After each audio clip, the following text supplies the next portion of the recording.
নমস্কার আমার প্রিয় বন্ধুরা, কেমন আছো? ঝর্ণা কিচেনে স্বাগত।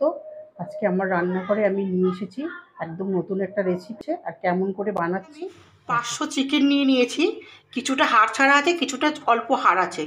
নিয়ে এবার একদম সহজ পদ্ধতি বানানো ব্ল্যাক পেপার চিকেন বানাতে কিছু লাগে না এমন। এখানে নিয়ে নিচ্ছি আমি 1 বাটি টক দই। দেখো 1 বাটি টক দই আমি নিয়ে নিলাম এখানে। তারপরে এখানে 3 চামচ টেবিল চামচ শুধু গোলমরিচের গুঁড়ো। ব্যাস, এটা দিয়ে আমি চিকেনটাকে ম্যারিনেট করে রেখে দেবো। কিছু লাগে না এমন। দেখো একটু সহজ পদ্ধতিতে টেস্টি একটা ব্ল্যাক পেপার চিকেন। দেখো আমার মাখানো হয়ে গেছে। 1 ঘন্টা আমি ম্যারিনেট করে রেখে দিলাম। আমি ম্যারিনেট করে রেখেছি শুধু টক দই আর তোমার গোলমরিচের গুঁড়ো দিয়ে ম্যারিনেট করে। এবারে আমি বসাবো চিকেনটাকে, কি কি লাগবে। তো কড়াটা আমি বসিয়ে দিয়েছি, কড়াটা আমার গরম হয়ে যাচ্ছে।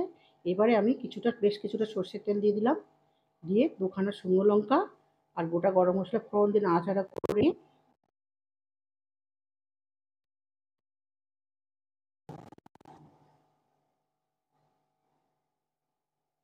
একটু নাড়াচাড়া করে নিচ্ছি। এবারে ক্যাপসিকামটা দিয়ে দিচ্ছি, দিয়ে বেশ একটু নাড়াচাড়া করে লাল লাল করে ভেজে ভালো করে। এবার একটু আমার এটা হালকা লাল লাল করে ভেজে নিয়েছি। এবার দেখো এর মধ্যে আমি সেই চিকেনটা দিয়ে দিচ্ছি, ম্যারিনেট করা চিকেনটা।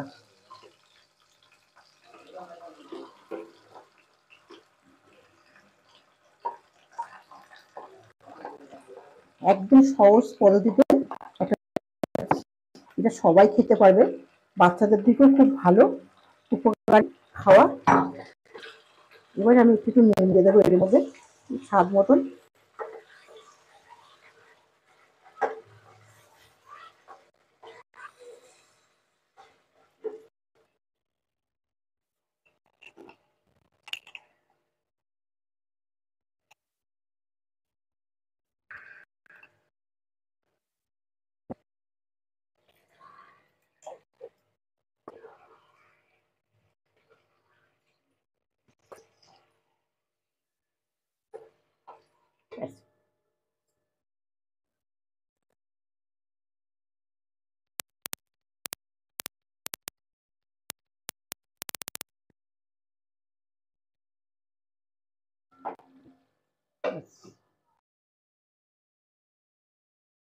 আমার হয়ে এসছে।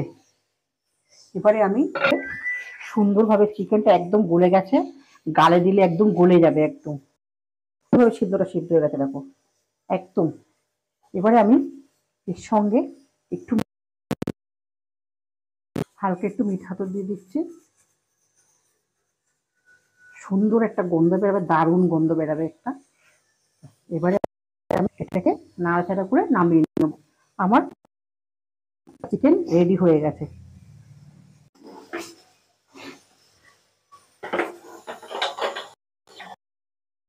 দেখো রেডি হয়ে গেছে।